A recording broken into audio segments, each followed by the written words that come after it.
हर हर महादेव सभी प्रिय दर्शकों को। अब आप भी सोच रहे होंगे ऐसी कौन सी भयावह विपदा आन पड़ी कि हमारे आलसी मोहित को ये तामझाम लपेटकर पौधों में पानी देना पड़ रहा है। तो हुआ कुछ यूं कि एक और हफ्ता अपने अंत के निकट आ रहा था और हमें भी व्याकुलता सताने लगी थी, क्योंकि घर में बंद रहना शायद हमारे लिए बना ही नहीं है। तो अपनी इसी विचारधारा के वशीभूत हमने निर्णय लिया 600-700 किलोमीटर की अपने दोपहिया वाहन पर एक यात्रा की जाए। हाँ, इस बार मोहित हमारे साथ जाना चाहता था।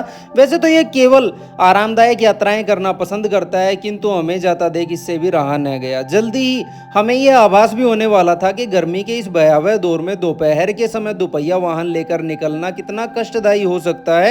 अतः जाने से पहले अपने सभी प्यारे पेड़ पौधों के भोजन की व्यवस्था करना हम नहीं भूलते हैं। मोहित इसी काम को हमारे लिए पूरा कर देता है। यात्रा का पहला पड़ाव पूरा होने तक हम आ पहुंचे थे इन भिन भिनाती हुई मक्खियों के बीच जूस वाले भाई साहब के यहाँ, क्योंकि सूर्यदेव का प्रकोप चरम पर था और मानो शरीर से पल पल हमारे प्राण निकलने लगे थे। अतः थोड़ा सा गन्ने का रस ग्रहण कर लेते हैं और पुनः शुरू होती है पहाड़ों की ओर हमारा सफर।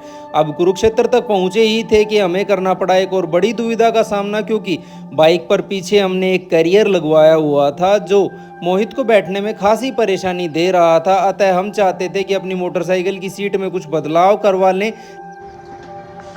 और गर्मी ने तो भाई अलग सुखा रखा है। एक जगह जूस पिया था, वो कुछ खास था नहीं, पर लिक्विड तो था, अंदर गया है।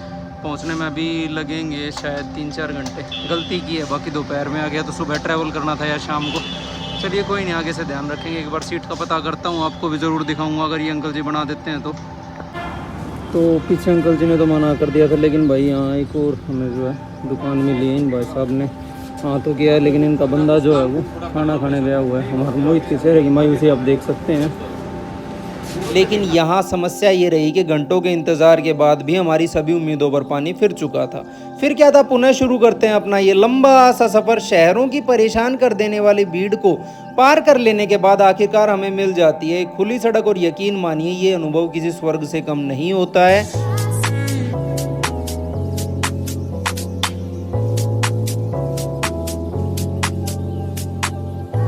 अब दोपहिया वाहन में भी तेल आदि डलवा लेते हैं और मौसम के कारण शरीर में बार बार पानी की कमी देखने को मिल रही थी। शायद यही कारण रहता है कि दोपहिया वाहन पर ज्यादातर दुर्घटनाएं होने लगती हैं। अतः हमें बार बार पानी खरीदने के लिए रुकना पड़ रहा था। अब ढलती शाम के साथ हम पहुंचे थे गंगा मैया के निकट, जहां माना जाता है कि स्वर्ग की पहली सीढ़ी का निर्माण भी हुआ था, जिसे हर की पौड़ी के नाम से जाना जाता है।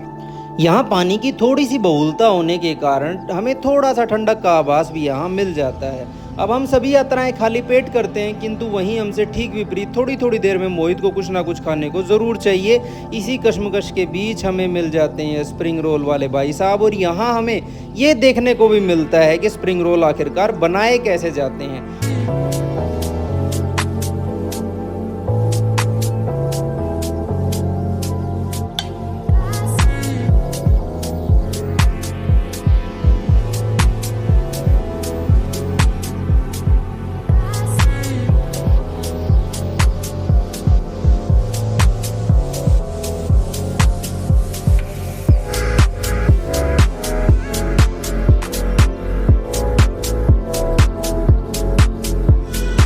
अब बाकी था तो बस यात्रा का अंतिम पड़ाव, क्योंकि गर्मी ने मानो हमारे प्राण ही सुखा दिए थे। आखिरकार रात होते होते हम पहुंचे थे इस आलीशान से दिखने वाले आश्रम में, क्योंकि पूरा शहर तो भीड़ से लबालब भरा हुआ था और रुकने की जगह ढूंढ पाना यहाँ घास के ढेर में एक सुई ढूंढने के समान हमें मालूम पड़ रहा था।